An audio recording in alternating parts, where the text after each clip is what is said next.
Hey, Browns fans, thanks for checking in with us from the Greenbrier Resort in White Sulphur Springs, West Virginia. Excited to be here with you for a couple days, giving you training camp coverage as the Browns open up training camp out here for the second consecutive year. And day one is in the books. And Anthony, it was mostly uneventful on the field in terms of what the team was doing. It was a light day. They had just traveled out here today. So there wasn't a lot of, big schematic things going on the field. It was mostly a walkthrough.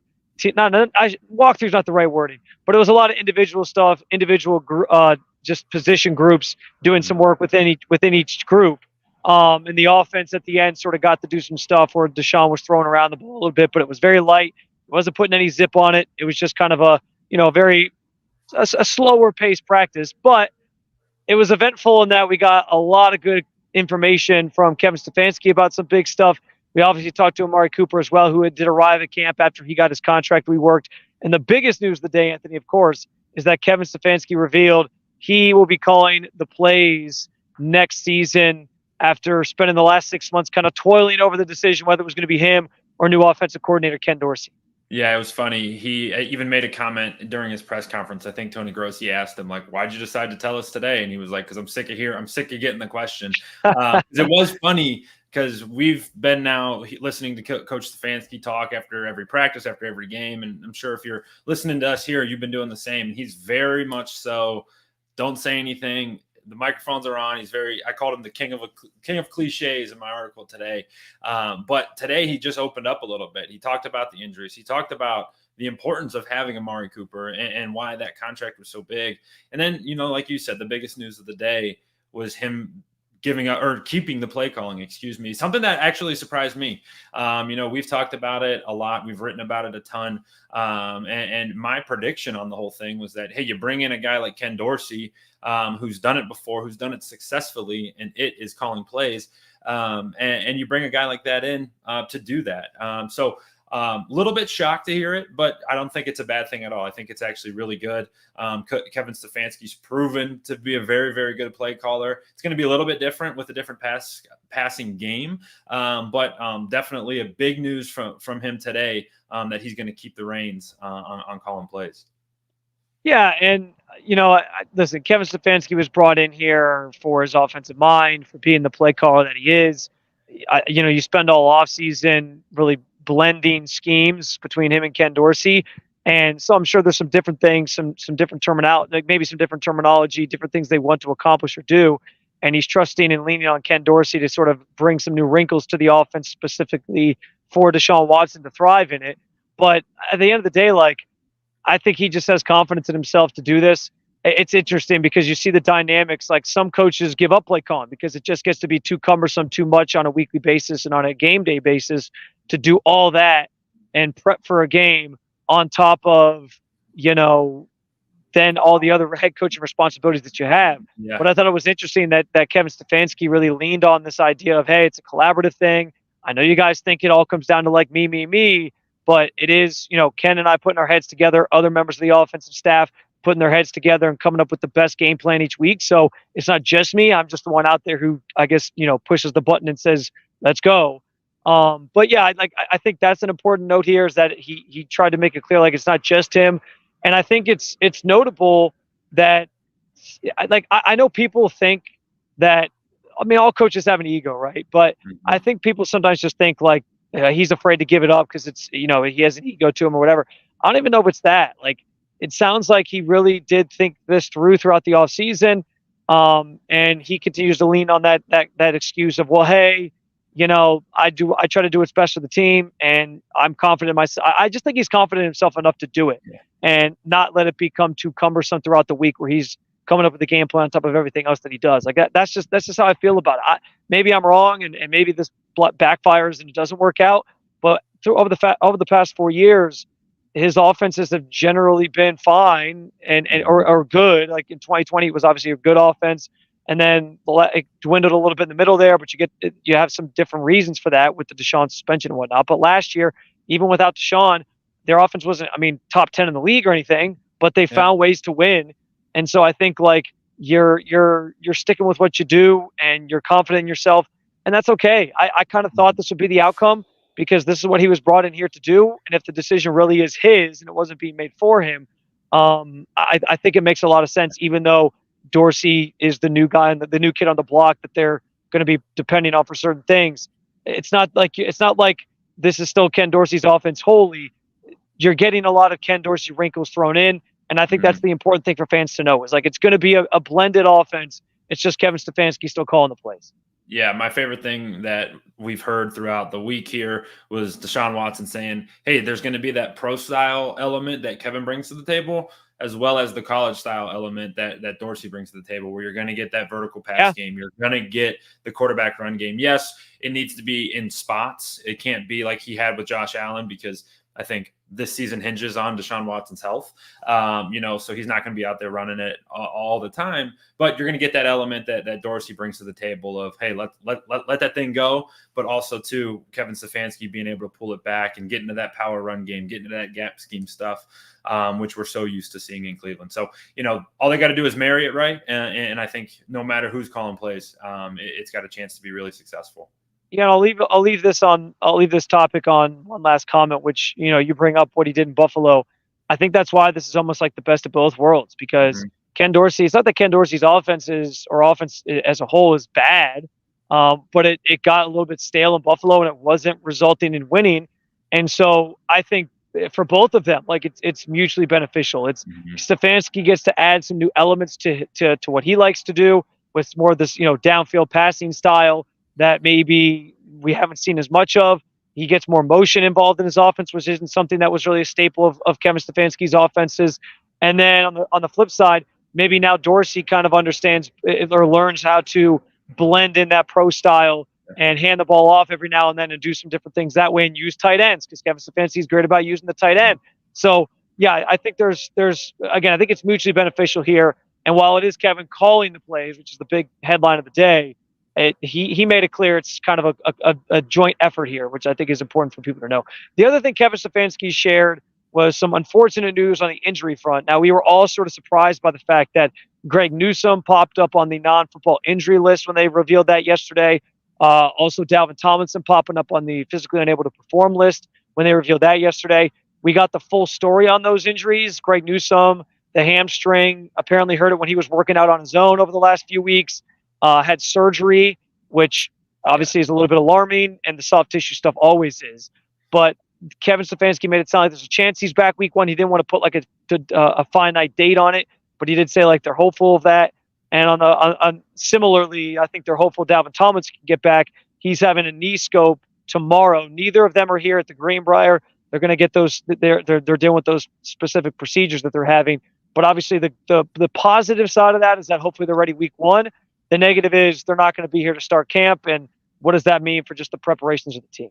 I would even say even more on the negative side, and I try to see everything through the positive light, but like the fact that we're talking about him being maybe available, both of the guys being maybe available in a game that's played in 6 weeks, it tells me how significant both of these injuries are. This isn't just a tight hamstring. Obviously, he was under the, he went under the knife, and then obviously Dalvin Tomlinson is getting a scope tomorrow. So I would say pretty significant from that perspective. But the flip side of the coin is that they do have 6 weeks to get healthy, and it's so important in a 17-week season. You've seen it all across the board, and we saw it last year with Juan Thornhill. He kind of rushed back from that calf injury and never was right again. So it's a really good opportunity to say, hey, Greg, Dalvin, make sure you're right before coming back, because if we get 80% of you throughout the whole rest of the year, that's not what we want or need. Get back to 100% and then come in when you feel healthy and ready to go. And if that's in week one, great. If that's in week 6, great. The season is so long that it's get healthy and be ready to go when it gets to crunch time. And two, the depth at those positions is going to be tested, and I think it's good. It's good. The depth at defensive tackle, you have a bunch of them, right? You got, Mike Hall is going to be that rookie coming in with now an opportunity to make a significant play or make a significant impact starting from week one. And then in the back end, that secondary ranked, across every list, ranked very high today. Warren Sharp ranked at the best secondary in all of football. You get a guy like Cam Mitchell who could sub right in and take over for Greg Newsome as he continues to heal. So you feel good about the depth at both of those spots. Right. I mean, you took my next thought for sure. Like that was where I was going to bring up like what this means for Mike Hall in terms of opportunities in the preseason and where he sort of slots in this rotation is important to watch. Cameron Mitchell, I think even more so, because he is that next man up at the nickel cornerback spot. And we know with all the trade rumors that were swirling about Greg Newsome this offseason, that could come sooner rather than later. So now he's going to get an opportunity, and he might even get an opportunity to start week 1 if Greg Newsome isn't ready. So I think those are definitely 2 players throughout this process of training camp, both here at the Greenbrier and when they get back to Berea, are guys that fans should have their eye on as this preseason and training camp sort of unfolds, because they could end up being getting out there a little sooner than even we expected. Another note from today, Amari Cooper did speak to us for the first time. We know the contract dispute that he was in the last few weeks since he skipped minicamp and held out during minicamp. He gets the reworked contract, not the extension that he was necessarily looking for. And he did talk about that. He said, he was definitely hoping for an extension, but he understands it's a business. He didn't take it personally.